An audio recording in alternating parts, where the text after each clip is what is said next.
بسم الله الرحمن الرحيم والصلاة والسلام على أشرف الأنبياء والمرسلين محمد بن عبد الله أفضل الصلاة والتسليم. Assalamu alaikum wa rahmatullahi wa barakatuh, everyone. Welcome to this info session on Cordoba tutoring. I'll conduct, inshallah, the session through a journey or a tour through the website, inshallah. This is the main page of the website that has the title of the programs, inshallah, and you'll notice here Cordoba tutoring, Islamic studies and civilization. So what I'll do is I'll explain the name, the story behind it.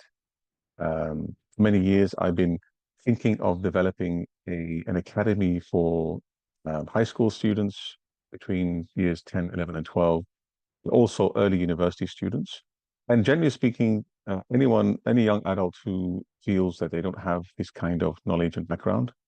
So I've thought of having a way of delivering the material and the course about Islam that drives the convenience of being at home and the comprehensiveness, sorry, of a very innovative kind of program.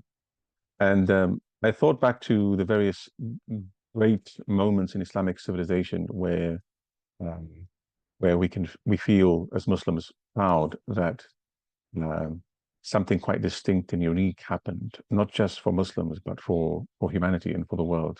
And there are many of these golden ages or many of these kind of luminous moments in Islamic history where this happened. And I'm profoundly and deeply inspired by Cordoba and the great period of convivencia, the period of coexistence between Muslims, Jews, and Christians, the advanced degree of knowledge, the thriving cosmopolitan cities, gardens, wealth, healthcare, social welfare, scholarly output, poetic output, courtly culture, etc. And Andalusia in general and Cordoba in particular were a beacon of light for not just the Islamic world, but also for Europe. So I've decided to, in the spirit of capturing that sense of openness that Islam had towards other cultures, a confidence in its own civilization, but an openness towards other cultures, and an embodiment of its civilizational mission of compassion, rahmah, and mutual understanding, ta'aruf. I was inspired by the name Cordoba to develop this online and face-to-face tutoring service or teaching service that offers what exactly?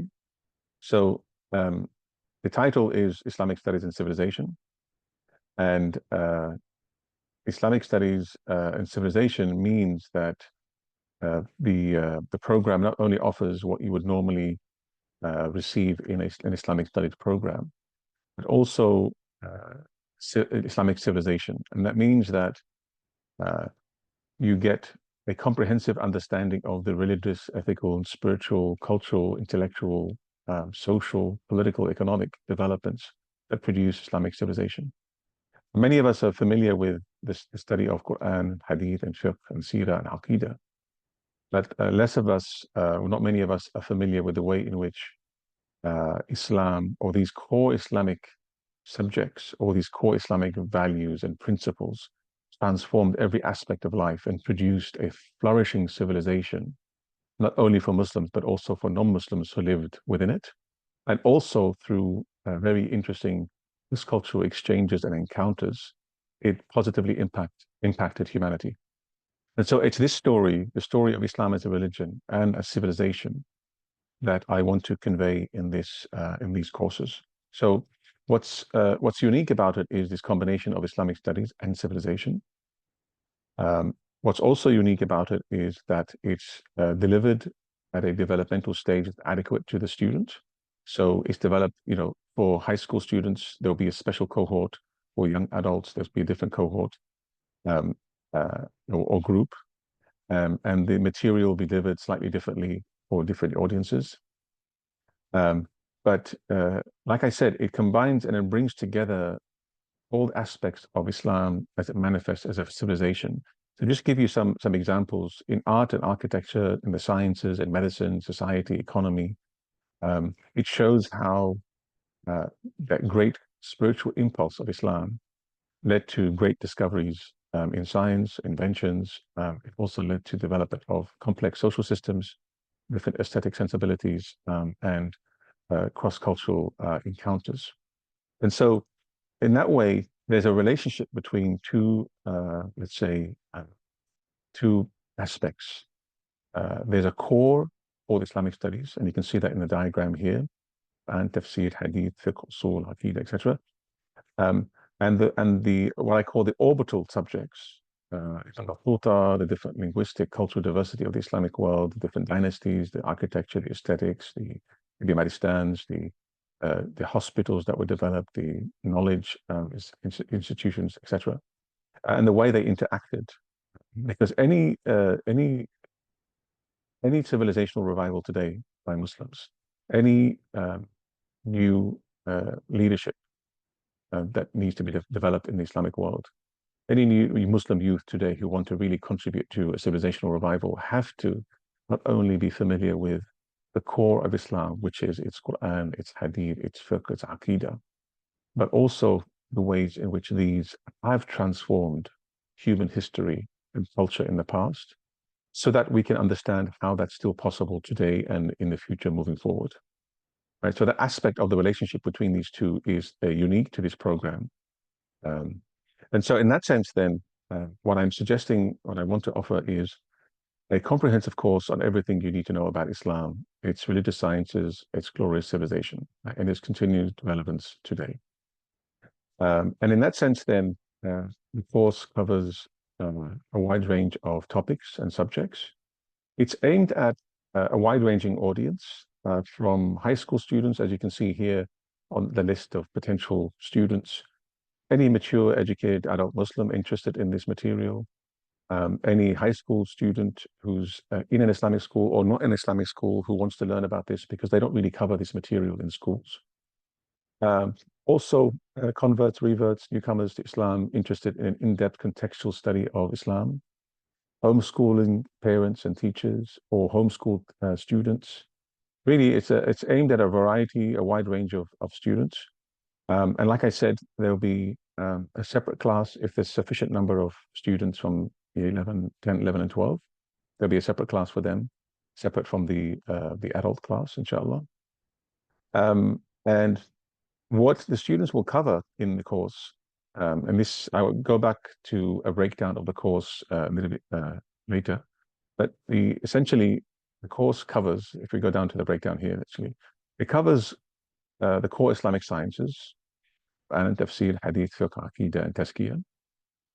But it covers it in an interesting way. It's not, the course isn't about levels of Quran, nor is it about levels of hadith, or the study of hadith per se, nor is it a study of fiqh in the sense of the ahkam of salat, or the ahkam of sawm, or tahara, nor is it what are the basic elements of aqidah. Although it will cover some of these aspects, a lot of these are covered and taught at home, they're taught at school.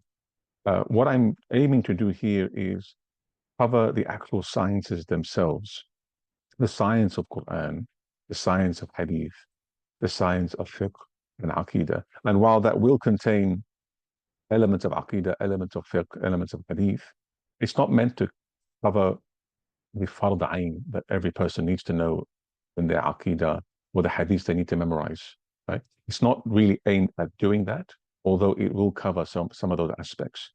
What it's meant to do is actually familiarize, because a lot of people already have this or are learning this, and it will cover some certain aspects of that, but that's not the primary objective. The primary objective is to help students understand how these fit into a wider set of Islamic disciplines, and other important contexts within which they make sense, right?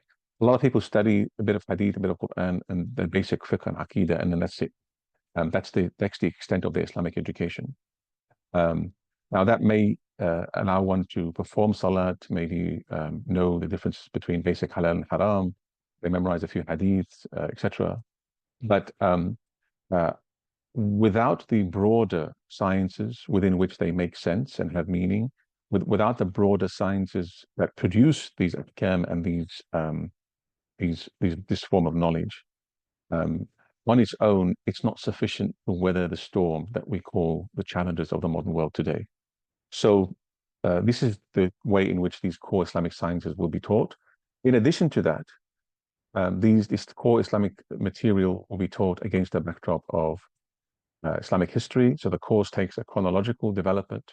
It starts from the seerah, and the creative spiritual impulse that was Islam, all the way to the late Ottoman period. And it covers Islamic history, the main intellectual movements, dynasties, the forms of governance, economic systems and ideas, the art, architecture, and aesthetics, the literary traditions, the Islamic encounters between Islamic world and other civilizations, and the great Muslim luminaries, the great figures who produced major world-changing ideas in science and literature and statesmen and poets, etc. Right. So that's the kind of context, the general outline and context of every one of these courses. And here is a breakdown of each course. So there are 4 courses on offer. Let me just show you very quickly. There is level 1 course, which will run in February. Level 2 course in May, July, until May, July. Level 3 course. And then after that, students can then go on to really in-depth thematic courses that have to do with the modern world. And I'll show you a bit of those a little bit later. The format is that the classes are 2 hours a week. There are live sessions in Sydney, if you're based in Sydney.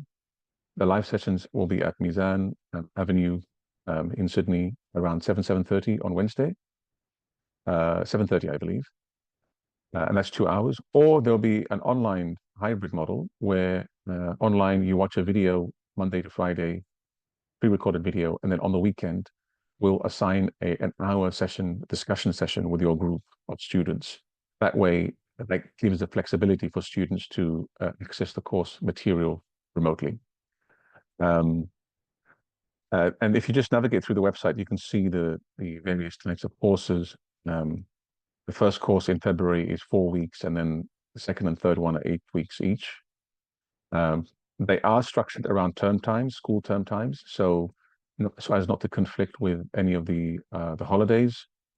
And the fourth category of courses are these ones here. They come after you've completed the first 3, and they a deep dive into a wide range of topics that are essential for navigating our contemporary challenges, inshallah.